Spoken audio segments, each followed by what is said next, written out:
Hello everyone, welcome to my channel tips on mathematics और real analysis के आज के इस वीडियो लेक्चर में हम डिस्कशन करने वाले हैं सीरीज ऑफ फंक्शंस के। ठीक है, तो देखो सीरीज ऑफ फंक्शन को समझने के लिए सबसे पहले तो आपको जाननी पड़ेगी सीक्वेंस ऑफ फंक्शंस के बारे में। ठीक है ना, तो देखो सीक्वेंस ऑफ फंक्शन क्या होता है उसके बारे में मैंने ऑलरेडी वीडियो बना रखा है और एक एक चीज मैंने उसमें डिस्कशन किया है। जो भी इंपॉर्टेंट थ्योरम्स थे, जो भी इंपॉर्टेंट टेस्ट थे, है ना, विद एग्जाम्पल के साथ मैंने एक एक करके आपको पॉइंट टू पॉइंट डिस्कशन करके बता रखा है। ठीक है, वीडियो ऑलरेडी अपलोडेड है, प्लेलिस्ट में जाकर के आप लोग उसको देख सकते हैं। ठीक है, तो देखो जैसे हमने सीक्वेंस में पढ़ा था, है ना, सीक्वेंस में हमने पढ़ा था यूनिफॉर्मली कन्वर्जेंट के लिए, पॉइंट वाइज कन्वर्जेंट के लिए, पॉइंट वाइज लिमिट के लिए।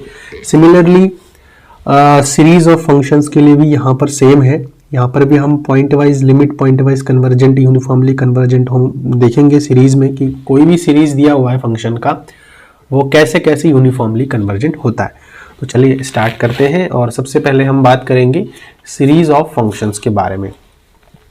ठीक है, देखो आपको पता ही होगा कि जो सीक्वेंस ऑफ फंक्शन है, सीक्वेंस ऑफ फंक्शन है, उस फंक्शन जितने भी फंक्शन के टर्म्स आएंगे हमारे, उनको अगर हम एक समेशन के फॉर्मेट में लिख दें तो उसको हम क्या बोल सकते हैं, सीरीज ऑफ फंक्शन बोल सकते हैं। जैसे the series of functions is defined as the infinite sum of a sequence of function। Similarly वही चीज़ जो है मैंने आपको बता रखा है कि जो है किसी भी सीक्वेंस के, किसी भी फंक्शन के सीक्वेंस के जो समेशन के फॉर्मेट में अगर हम लिख दें तो वो हमारा सीरीज ऑफ फंक्शन बन जाता है। ठीक है ना, टाइपिकली एक्सप्रेस्ड एज, हम उसको इस प्रकार से लिख सकते हैं, summation of n is equal to 1 to infinite f n x. ठीक है, और हर एक सीक्वेंस को अगर मैं लिखूं और उसको अलग अलग समेशन के फॉर्मेट में जोड़, मतलब लिख करके जोड़ दूं, तो वो हमारा जो है क्या बन जाएगा, एक सीरीज ऑफ फंक्शन हमारा बन जाएगा। तो कि समझ में आया, इस प्रकार से हम जो है किसी भी सीरीज ऑफ फंक्शन को लिख सकते हैं। ठीक है, where x is a variable और parameter over which the function are defined. आपको पता ही है कि जो भी हम सीक्वेंस ऑफ फंक्शन ले रहे थे, जैसे एफ एन एक्स है, ये डिफाइन हो रहा था, सपोज दैट कि ई से आर में डिफाइन हो रहा था, मतलब फॉर एवरी एक्स जो है, जितने भी एक्स है वो हमारे ई में से आ रहा था और ई एक्स हमारा क्या था, यहाँ पर कोई वेरिएबल था। ठीक है, वेरिएबल था। तो चलिए कुछ एग्जांपल देख लेते हैं इसके कि सीक्वेंस सीरीज ऑफ फंक्शन जो है हमारा क्या होता है। देखो अगर मैं बात करूं यहाँ से यहाँ तक की, तो ये हमारे पास एक सीक्वेंस है, सीक्वेंस ऑफ फंक्शन है, लेकिन इसका अगर इनफाइनाइट सम हम कर दे तो ये हमारा जो है क्या बन जाएगा, एक सीरीज ऑफ फंक्शन बन जाएगा। ऐसे सिमिलरली ये एक एग्जांपल है जिसमें आप देख सकते हो कि summation of n is equal to 1 to infinite 1/n³ plus n power 4x square है। यहाँ एक हमारा क्या है, वेरिएबल है। एंड और भी ऐसे एग्जांपल हमने ले रखा है। एक एग्जांपल ये भी आप देख सकते हो। ठीक है, ये भी एक सीरीज ऑफ फंक्शन है, ये भी एक सीरीज ऑफ फंक्शन है। इनको सॉल्व भी मैं करवाऊंगा आपको। ठीक है, कन्वर्जेंस पर बात भी करेंगे हम। तो यहाँ पर देखो एग्जांपल नंबर 5 है, ये भी एक सीरीज है, ये भी हमारा जो है एक सीरीज है। सीरीज में हम कुछ नहीं करते हैं, जो सीक्वेंस के टर्म्स होते हैं उनको हम क्या कर देते हैं, समेशन कर देते हैं। नाउ अब एक इंपॉर्टेंट चीज जो है यहाँ पर हम बात करने जा रहे हैं, जो कि है सीक्वेंस ऑफ पार्शियल सम। ठीक है, एसओपीएस। जैसे हमने नॉर्मली सीक्वेंस पढ़ा था, जब हमने सीरीज पढ़ा था, है ना, सिर्फ सीरीज हमने पढ़ा था रियल नंबर में, तो उस कंडीशन में भी हमने सीक्वेंस ऑफ पार्शियल सम को डिस्कस किया था।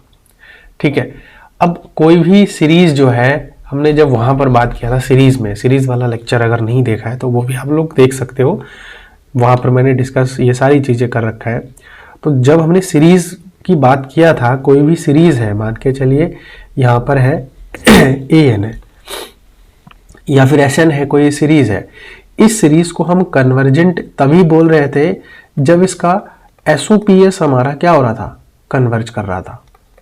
या फिर इस सीरीज को हम डाइवर्जेंट तभी कह रहे थे जब इसका एसओपीएस हमारा क्या कर रहा था, डाइवर्ज कर रहा था। समझ में, डाइवर्ज कर रहा था।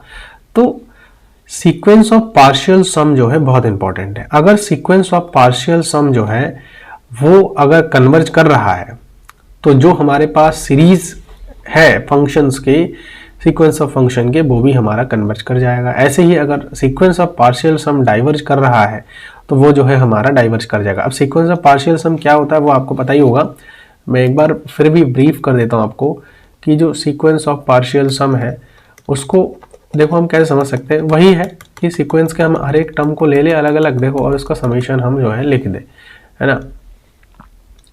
चलो यहाँ पर एक बार इसको मिटा लेते हैं, उसके बाद बात करते हैं, ठीक है।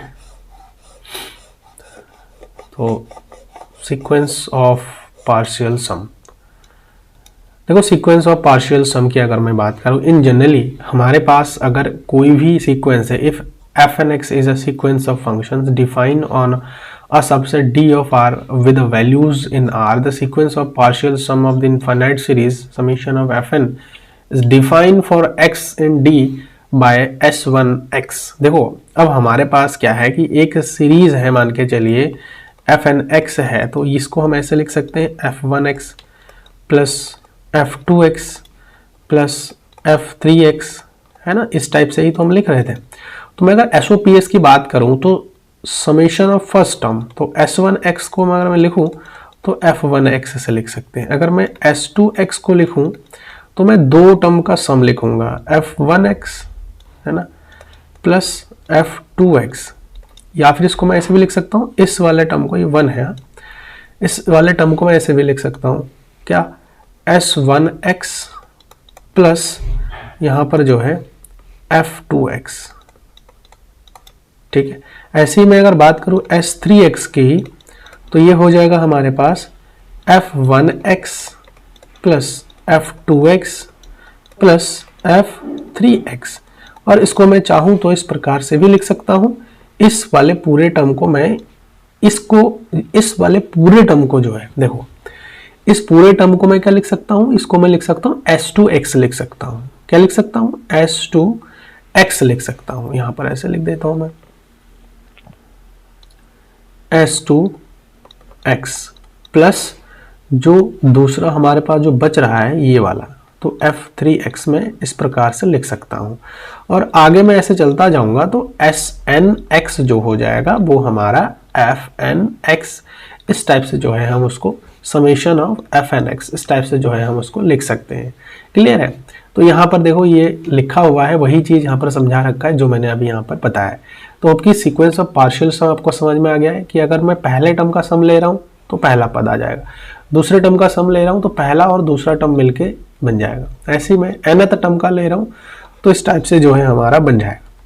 ठीक है, अब चलिए नेक्स्ट आगे बढ़ते हैं और इस पर जो है point wise and uniformly convergent of the series of the function. तो यहाँ पर ना मैंने यही चीज अभी स्टार्टिंग में जब मैं SOPS समझा रहा था, SOPS का मतलब है सीक्वेंस ऑफ पार्शियल सम्स। देखो सीक्वेंस ऑफ पार्शियल सम ही डिफाइन करेगा कि कोई भी जो सीरीज दिया हुआ है वो पॉइंट वाइज कन्वर्जेंट है या नहीं है, यूनिफॉर्मली कन्वर्जेंट है या नहीं है। ठीक, वो SOPS पर ही डिपेंड करेगा। देखो यहाँ पर क्या कह रहा है, a series summation of f(x) of the function is said to be converge point wise और converge uniformly on E हमारा डोमेन है, according as partial sum of the sequence Sn of this converge point wise और converge uniformly on E। मतलब यही कहा जा रहा है कि देखो अगर किसी भी सीरीज है, मान के चलिए ये है हमारे पास, ठीक है, और यहाँ पर जो है fn(x) दिया हुआ है। अब ये कन्वर्ज कब करेगा, ठीक है, ये कन्वर्ज तभी करेगा जब SOPS जो है सीक्वेंस ऑफ पार्शियल सम जो है वो हमारा कन्वर्ज करेगा, है ना। मतलब SOPS ऑफ जो है सीक्वेंस ऑफ फंक्शंस, ठीक है, SOPS जो है आपका क्या करेगा, कन्वर्ज करेगा, है ना। या फिर पॉइंट वाइज कन्वर्जेंट हम कह सकते हैं PC, है ना, या फिर UC। अगर SOPS देखो SOPS अगर इसको ना इस वे में लिखते हैं ज़्यादा बेहतर रहेगा। मैं आपको उस तरीके से लिख देता हूँ जैसे कि आपको अच्छा से समझ में आए। ये 2 पॉइंट है, यहीं पर ही बता देता हूँ मैं।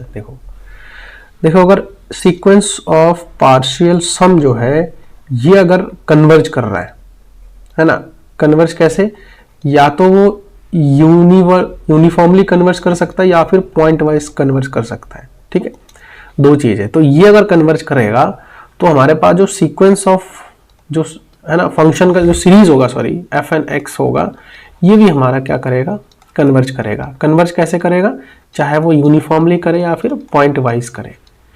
दूसरा जो है, अगर एसओपीएस एसओपीएस जो है डाइवर्जेंट का इसमें कोई ऐसा रहता नहीं है, तो इस पॉइंट को ऐड करने की कोई ज़रूरत नहीं है। तो यहाँ पर मैंने बता ही दिया दोनों पॉइंट को, क्योंकि अगर एसओपीएस यूनिफॉर्मली कन्वर्जेंट है तो सीरीज ऑफ फंक्शन भी जो है यूनिफॉर्मली कन्वर्जेंट होगा। एसओपीएस अगर पॉइंट वाइज कन्वर्जेंट है तो जो हमारे पास सीरीज होगा वो भी हमारा पॉइंट वाइज कन्वर्जेंट हो जाएगा। बस दैट्स इट, सिंपल, इतना ही था हमारा। ठीक है, अब ना एक क्वेश्चन मैं यहाँ पर ऐड कर रहा हूँ आप लोगों के लिए, और इस क्वेश्चन को हम समझेंगे। काफ़ी अच्छा क्वेश्चन है, इसको समझने के लिए काफ़ी बेहतर लगता है मुझे तो ये क्वेश्चन, क्योंकि हमने इसमें सीरीज में भी डिस्कस किया था। क्योंकि देखो एसओपीएस की मैं अगर बेसिकली बात करूँ तो ये हर क्वेश्चन में आप एसओपीएस वाला कॉन्सेप्ट अप्लाई नहीं कर पाओगे। इसके लिए अलग अलग टेस्ट भी होते हैं जिसके यूज करके हम कोई भी सीरीज ऑफ फंक्शन के सीरीज को जो है यूनिफॉर्मली कन्वर्जेंट प्रूव कर सकते हैं या फिर बता सकते हैं। वो हम जो है नेक्स्ट वीडियो में डिस्कशन करेंगे, क्योंकि वो हमारा थोड़ा सा लेंदी टॉपिक रहेगा और उसमें हम सोच रहे हैं कि कई सारे क्वेश्चंस और एग्जांपल के हेल्प से आपको समझाने की कोशिश करें ताकि टॉपिक अच्छे से आपको क्लियर हो जाए। ठीक है, तो यहाँ पर जो एक क्वेश्चन हमने लिया है वह है show that the series of the function summation n is equal to 1 to infinite x raise to the power n। और यहाँ पर जो है हमारे पास जो x दिया हुआ है वो ये कहा जा रहा है कि 0 और 1 के बीच में है। यहाँ पर इसको ऐसे लिख लेते हैं, x जो है 0 और 1 के बीच में है। ठीक है, 0 वहाँ पर है, क्या है हमारा, इंक्लूडेड है। अब ना देखो इसमें ये हमें बताना है कि इस इंटरवल में ये कन्वर्ज कर रहा है बट यूनिफॉर्मली कन्वर्ज नहीं कर रहा है इसमें। ठीक है, इसमें जो है यूनिफॉर्मली कन्वर्ज हमारा नहीं कर रहा है। तो चलिए स्टार्ट करते हैं। और यहाँ पर सबसे पहला इंपॉर्टेंट बात क्या है कि जो भी हमारे पास दिया गया सीरीज है उसके जो क्वालिटी है उसको हमें पहचाननी पड़ेगी कि उसकी जो क्वालिटी है वो हमारा क्या है, किस टाइप का दिया हुआ। और मैं आपको बता देता हूँ, देखो बार बार बता रहा हूँ, जब भी कोई भी सीरीज हमारा दिया हुआ रहेगा तो हर सीरीज में हम एसओपीएस का कॉन्सेप्ट नहीं लगा सकते। क्लियर है एकदम। ठीक है, हो सकता है स्टेटमेंट मैंने बता दिया, लेकिन जब भी कुछ ज्योमेट्रिक सीरीज टाइप का दिया हुआ रहेगा, सीरीज में अलग अलग टाइप के होते हैं, वो मैंने आपसे डिस्कस किया था जब मैंने सीरीज पर बात किया था। यहाँ पर वो डिस्कशन का पॉइंट नहीं, इसलिए मैं बता नहीं रहा हूँ। देखो ये ज्योमेट्रिक सीरीज है, आपको समझनी पड़ेगी। ज्योमेट्रिक सीरीज है तो उस कंडीशन में आप एसओपीएस का यूज करके इजीली बता सकते हो कि कन्वर्जेंट है, यूनिफॉर्मली कन्वर्जेंट है, क्या है। ठीक है, पॉइंट वाइज कन्वर्जेंट है नहीं है। तो सबसे पहले तो देखो यहाँ पर जो हमारे पास एक सीरीज दिया हो इसको हम कैसे लिख सकते हैं, जो समेशन है x raise to the power n, ठीक है ना, इनफाइनाइट तक जाएगा ये, वैसे 1 टू इनफाइनाइट मैं लिख देता हूँ। और यहाँ पर हो जाएगा x plus x square plus x power 3 up to so on, इस टाइप से जाएगा ये। ठीक है, ये आ गया हमारे पास। तो अब देखो अगर मैं Sn निकालूं तो आपको पता ही है कि Sn जो है हम कैसे निकाल सकते हैं। सॉरी, यहाँ पर पहला टर्म हमारे पास क्या आ जाएगा, 1 आएगा यहाँ पर 1 लिख लीजिएगा आप लोग। ठीक है, 0 भी आएगा, n इज इक्वल टू 0 से स्टार्ट करेंगे हम। तो यहाँ पर जो है यहाँ पर 0 कर लीजिएगा, n इज इक्वल टू 0। ठीक है, तो यहाँ से देखो आपको पता ही है कि जो है हम जब समेशन निकालते हैं nth टर्म का तो उस टाइम हम जो ज्योमेट्रिक सीरीज है तो यहाँ पर देखो एक फार्मूला हमारे पास होता है, और वो फार्मूला मैं आपको बता देता हूँ। जो Sn होता है ना, since Sn is equal to, since Sn जो होता है वो हमारा होता है a 1 minus r raise to the power n divide by 1 minus r होता है। r कॉमन रेशियो होता है, तो यहाँ पर मैं अगर r की बात करूँ, सिंस r भी हमारे पास दिया हुआ है, देखो r हमारे पास कॉमन रेशियो है, और r की जो वैल्यू है वो देखो कॉमन रेशियो अगर निकालोगे तो वो हमारे पास क्या आ जाएगा, x आ जाएगा। ठीक है, a हमारा पहला टर्म है दैट इज इक्वल टू 1। तो अब हम यहाँ पर इजीली रख सकते हैं, और इजीली रख करके हम इसको सॉल्व कर सकते हैं। दैट इज Sn जो हमारे पास बन जाएगा वो a की वैल्यू तो 1 है, तो यहाँ पर 1 माइनस आर की वैल्यू x है, x raise to the power n type का बन जाएगा। समझ में आ, n टाइप का बन जाएगा। और दूसरा अगर मैं बात करूं 1 माइनस यहाँ पर क्या हो जाएगा, x हो जाएगा। अब आपको कन्वर्जेंट बताने हैं। कन्वर्जेंट बताने के लिए आपको पता ही है कि कन्वर्जेंट बताने के लिए अगर नाउ फॉर कन्वर्जेंट है ना, कन्वर्जेंट ऑन इस इंटरवल में हमें जो है कन्वर्जेंट बताना। अब देखो 0 तो इंक्लूडेड है लेकिन 1 इंक्लूडेड नहीं है, तो हम यहां पर सिंपली क्या करेंगे, लिमिट हम n टेंड्स टू इनफाइनाइट लगा देंगे, Sn x Sn में जो है हम यहाँ पे यूज करेंगे। देखो कैसे, तो यहां से क्या आ जाएगा, limit n tends to infinite, और यहां पर जो हमारे पास Sn आ रहा है, Sn हमारे पास क्या रखा है, 1 minus x raise to the power n divide में 1 माइनस एक्स। ठीक है, इनफाइनाइट रखेंगे यहाँ पे, तो देखो x की पावर में इनफाइनाइट अगर कर दूं तो यहाँ पर हमारे पास क्या आ जाएगा, 0 आ जाएगा ये। ठीक है, तो यहाँ पर 1/1 माइनस एक्स टाइप का जो है हमारे पास बन जाएगा। दिस इज, ये हमारा क्या कर जाएगा, कन्वर्ज कर जाएगा। क्लियर है, ये जो है हमारा कन्वर्ज कर जाएगा, है ना, ये हमारा जो है कन्वर्ज कर जाएगा। तो यहाँ पर होप कि समझ में आया है कि ये कन्वर्ज हमारा, देखो ये जो है ना, ये कुछ एक पर्टिकुलर वैल्यू को इंडिकेट कर रहा है। अगर मैं x, हर एक x को इधर से ले लूँ तो ये जो है हमारा कुछ एक पर्टिकुलर वैल्यू को, इसलिए हम कह रहे हैं कि ये कन्वर्ज कर गया, बट नॉट यूनिफॉर्मली कन्वर्जेंट। अब देखो यूनिफॉर्मली कन्वर्जेंट नहीं है, क्यों नहीं है यूनिफॉर्मली कन्वर्जेंट की बात अगर मैं बात करें, नॉट यूनिफॉर्मली कन्वर्जेंट। ठीक, एक हमारे पास थ्योरम होता है, देखो यूनिफॉर्मली कन्वर्जेंट होने के लिए इट शुड बी बाउंडेड। ठीक है ना, since it is not bounded, इस इंटरवल में बाउंडेड नहीं है। अगर मैं इन केस अगर मैं 1 भी रख दूं, समझ में आया, इन केस अगर मैं 1 रख दूं, not uniformly convergent, since at x is equal to 1, at x is equal to, मैं अगर एक टाइम में 1 भी रख दूं तो इट विल गोज टू, ठीक है ना, तो जो Sn होगा ना वो हमारा इनफाइनाइट पर चला जाएगा। तो इनफाइनाइट पर चला जाएगा तो हमारा यूनिफॉर्मली कन्वर्जेंट नहीं है। रीजन दे सकते हो, सिंस एंड जो है, जो गिवन इंटरवल है इज अनबाउंडेड। ठीक है, अनबाउंडेड। तो अब की ये एग्जांपल भी आपको समझ में आया है, कुछ था नहीं इसमें, नॉर्मल सा एग्जांपल है, हम एसओपीएस का कॉन्सेप्ट यूज ही कर रहे थे बस इसमें खाली। ठीक है, एक थ्योरम हम यहाँ पर डिस्कस करेंगे और इस थ्योरम से हम समझेंगे, देखो if Fn is continuous on D to R for each n belongs to natural number and if summation of Fnx converges, ठीक है, summation Fnx converges to F uniformly on D then F is continuous on D। मतलब ये कहा जा रहा है कि अगर हमारे पास जो Fn है वो कंटिन्यूअस है, ठीक है, कंटिन्यूअस है, उसके बाद जो है Fn कन्वर्ज कर रहा है यूनिफॉर्मली किसी D में, मतलब जो डोमेन दिया हुआ है, तो F जो होगा ना वो हमारा क्या करेगा, कंटिन्यूअस होगा। ठीक, F जो होगा वो हमारा क्या होगा, कंटिन्यूअस होगा। तो आज के इस लेक्चर में हम इतना ही डिस्कशन करेंगे, क्योंकि आगे जो हम बात करेंगे उस पर कुछ एग्जाम्पल लेंगे और हम कुछ इंपॉर्टेंट टेस्ट होगा जो कि यूनिफॉर्मली कन्वर्जेंट को लेकर के हम डिस्कस करेंगे। इसीलिए जो है हम इसमें ऐड नहीं करेंगे क्योंकि लंबा हो जाएगा और थोड़ा सा आपको बोरिंग सा फील होगा। इससे अच्छा है कि हम उसको नेक्स्ट स्लाइड में हम ऐड करेंगे ताकि आपको अच्छे से और फ्रेश माइंड से समझ में आए। ठीक है, तो वीडियो कैसा लगा आप लोग कमेंट के माध्यम से मुझे ज़रूर बताएं, और चैनल पर नए हैं तो इसको आप लोग सब्सक्राइब करिए, साथ ही साथ नोटिफिकेशन बेल को भी आप लोग जो है इसको प्रेस कर दीजिएगा। ठीक है, और मिलते हैं नेक्स्ट वीडियो में। Thank you so much.